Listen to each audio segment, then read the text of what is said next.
Israel and the United States conducted strikes inside of Syria, and the Houthis are starting to get after it, shooting down a U.S. Reaper drone and then possibly conducting a strike inside of Israeli territory. What's going on, everyone? Let's take a look at some updates as it relates to the ongoing war between Israel and Hamas. I'm recording this at 8:30 a.m. Central on Thursday, November 9th, 2023. Now, I'm going to go a little out of order here because there was so much that happened outside of Israel in the past 24 hours. We'll start there, and then we'll wrap up with ground operations inside of Gaza. So late yesterday, the U.S. announced that they conducted strikes on an Iranian facility in Syria. According to the U.S. Department of Defense, 2 F-15s dropped multiple bombs on a weapons storage site in Deir ez-Zor province used by the Iranian IRGC. U.S. reports say that the strike caused secondary explosions, confirming that that location was being used to store munitions that were being used to attack U.S. forces in the region. Additionally, U.S. officials added that they were very certain that it did not involve any civilian loss of life. That is very hard to say definitively from overhead. We've gotten that wrong so many times. Everybody around the world gets that wrong over and over again. Very, very hard to confirm or deny civilian loss of life from the sky. I did see some rumors yesterday that there were either some Iranians or at the very least Iranian-backed militia fighters killed in this strike. Haven't yet seen confirmation one way or the other. Now, it's possible this strike, the U.S. didn't give the exact location. It's possible this was in or around the Deir ez-Zor airport, which we'll pull up. This is Google Earth. This isn't any fancy satellite imagery here. But just from this, what's publicly available, you can see that it is a rather built-up military facility. So not crazy that the IRGC would be in and around that location. Secretary of Defense Austin put out, quote, "The United States is fully prepared to take further necessary measures to protect our people and our facilities. We urge against any escalation. U.S. personnel will continue to conduct counter-ISIS missions in Iraq and Syria." And then in terms of the escalation piece here, it's easy to see how what we're doing could be viewed as escalation instead of de-escalation by people in other parts of the world. The U.S. has moved pretty substantial military capabilities into the Middle East over the past couple weeks under the banner of de-escalating. We don't want Hezbollah to kick things off. We don't want Iran to get directly involved in this conflict, and we're staging forces forward to prevent them from doing that, to make them think twice. Let them know we're there, we can respond in a timely manner.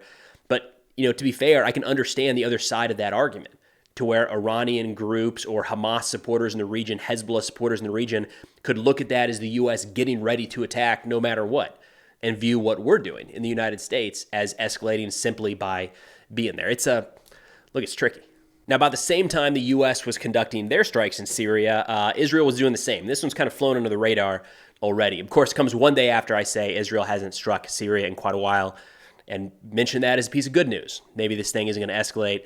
Now, there's been a lot of rumors lately that Iranian-backed militias have been kind of marshaling near the Syrian border with Israel, and they've been pulled from all across Syria, kind of moving in that direction in what could be, kind of the suggestion is that there could be a new front open there with Israel as opposed to the north with Hezbollah.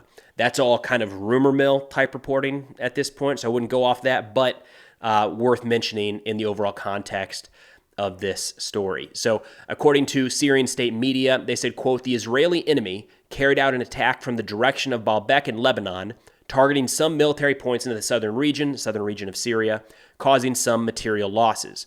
An unofficial source that was circulating on Twitter, so take it with a grain of salt, said the strikes were near Aqraba, which is southeast of Damascus. There is a military facility there, the Khabar Asit Air Base, which, again, pulling up some fancy Google Earth imagery here, you can see that there are at the very least, some military helicopters in that area.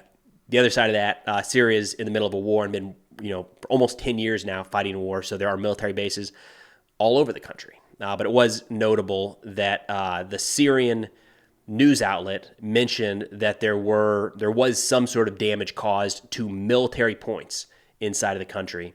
Now, it's unlikely we're going to get more from Syria on that front. They're not going to announce the exact damage caused by Israel, especially if it's against military targets.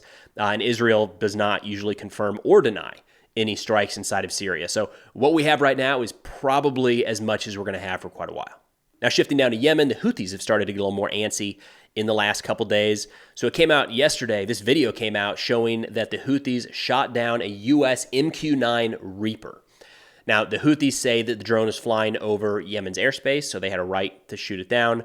The U.S. confirmed that this drone was shot down, but U.S. officials say that it was shot down over international waters. That's the point of difference right now. So the drone shoot down did happen. I bring that up because there's been a lot of old footage, old videos shared throughout this conflict suggesting that something new happened, and it really didn't. In this case, it does look like we have confirmation the drone was shot down. It's just a matter of what we're still waiting on is what type of munition was used to down the Reaper, and where it was when it was intercepted. Additionally, we're seeing, it's just coming out here in the last hour or so, what appears to have been a Shahed-style drone that struck the southernmost Israeli city of Eilat just a little bit ago. Now, to be clear, as of this reporting, I haven't seen any confirmation about the exact type of munition used. Usually, you would recover some sort of debris to be able to show exactly what was fired. There is some speculation still out there that this could have been an Israeli drone that crashed.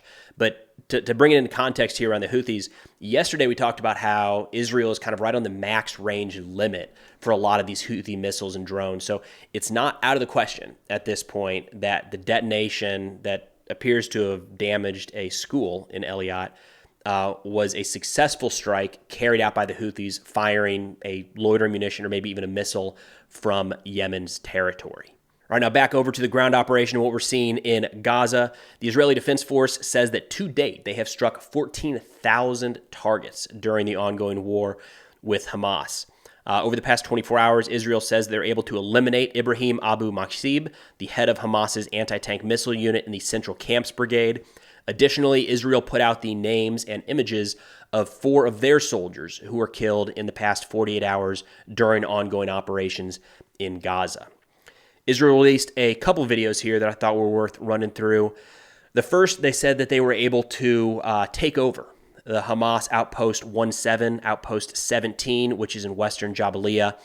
Israel says that this was after 10 hours of pretty intense urban combat. You see tanks, infantry moving through here, likely air support, helicopters, aircraft, and drones involved in the taking of this stronghold. Israel says that during the course of this operation, they're able to destroy Hamas infrastructure, seized multiple weapons, and collapsed a handful of tunnel entrances. Additionally, Israel says that since the start of the operation, they have been able to identify and destroy over 130 tunnel entrances. And this is where it gets tricky, right? It's not 130 tunnels. One tunnel could have multiple entrances, but every time Israel comes across those, they're caving them in, destroying them, and I'm sure to a degree exploring them, whether that's with robots, dogs, or soldiers moving down underground. But they put together this video or released this video showing some of those that they're coming across.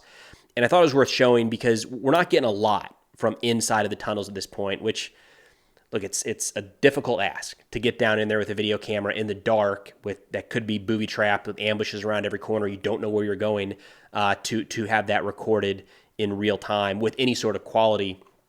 But I did see some comments yesterday, people suggesting that some of these Hamas tunnels were very rudimentary, almost to the point of having to crawl through dirt kind of thing.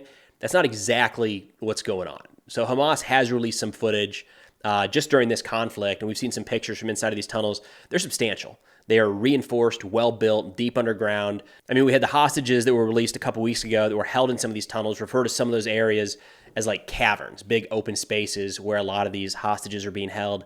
So these are well-built, well-engineered. They're reinforced and have been built over decades at this point. So I'm sure there are some tunnels here and there that are, crawling through dirt to try to pop out the other side and attack Israeli forces. But there's a substantial infrastructure underground. It's serious. But that's all I got for now. Of course, if interested in national security subjects, be sure to check out the national security sit reps I put out on Substack. Link is in the description below. 7 to 10 of the top stories each week, along with a few podcast recommendations. But thanks for watching. I'll see y'all next time.